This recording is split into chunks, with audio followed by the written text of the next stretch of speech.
ডিফু তথা কাৰ্বি আংলং নিবাসী প্ৰতিজন নাগৰিকলৈ আৰম্ভণিতে মই সশ্ৰদ্ধ প্ৰণাম যাচিছোঁ।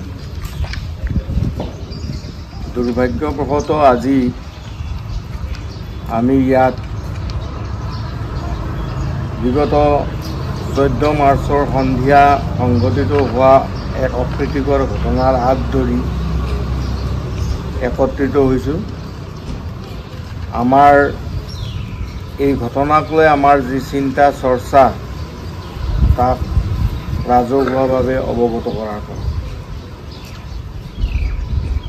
বিগত সন্ধিয়া যিটো ঘটনা অনুষ্ঠিত হ'ল ই অতি দুৰ্ভাগ্যজনক।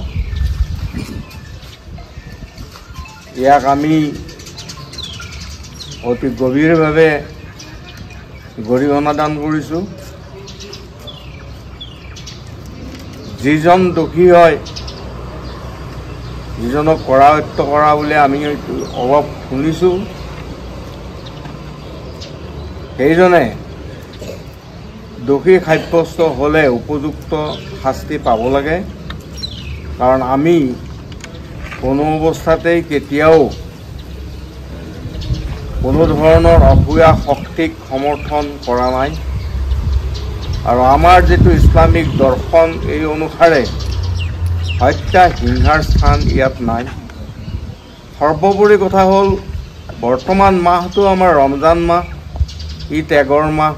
আমি গোটেই দিনটো একো নোখোৱা নোবোৱাকৈ থাকোঁ।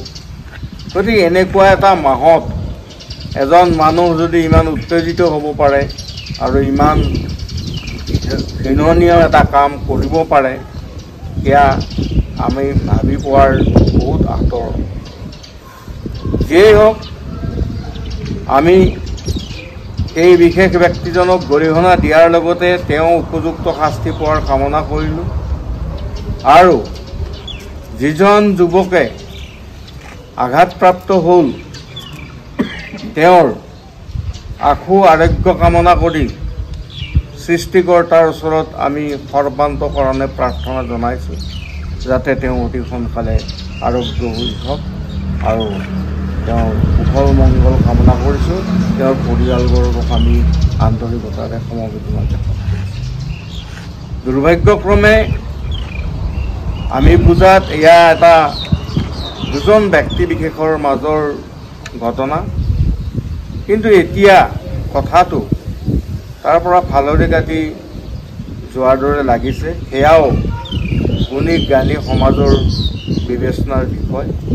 আমি অতি বিনম্ৰভাৱে অনুৰোধ কৰিম যাতে এই বিষয়টো গভীৰভাৱে চিন্তা চৰ্চা কৰে, চালি জাৰি চাই আৰু উপযুক্ত পদক্ষেপ গ্ৰহণ কৰে।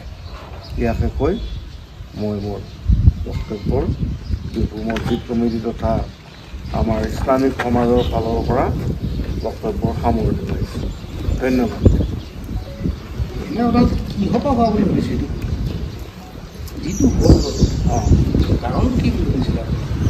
কাৰণটো আমি শুনিছোঁ যে তেওঁলোকৰ কিবা কিনা বেচাক লৈ বাক বিতণ্ডা হৈছে আৰু তাৰ ফলতে গোটেই ঘটনাটো সূত্ৰপাত হ'ল। সেইটো হ'ব নালাগিছিল। কাৰণ এজন ব্যৱসায়ীয়ে যেতিয়া ব্যৱসায় কৰে তেওঁৰ ধৈৰ্য থকাটো উচিত। কেতিয়াবা লাভ কেতিয়াবা লোকচান সেইটোতো বহন কৰিবই লাগিব। আৰু পৰিস্থিতি সাপেক্ষ কিছু মানুহক সংযত কৰাটো দৰকাৰ। মই অলপ আগতে কৈছোঁ যে এইটো আমাৰ ৰমজান মাহ।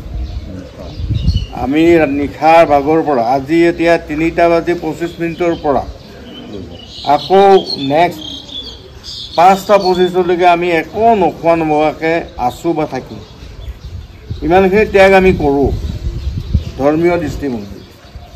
গতিকে এইটো আমাৰ ত্যাগৰ মাহ, ধৈৰ্যৰ মাহ।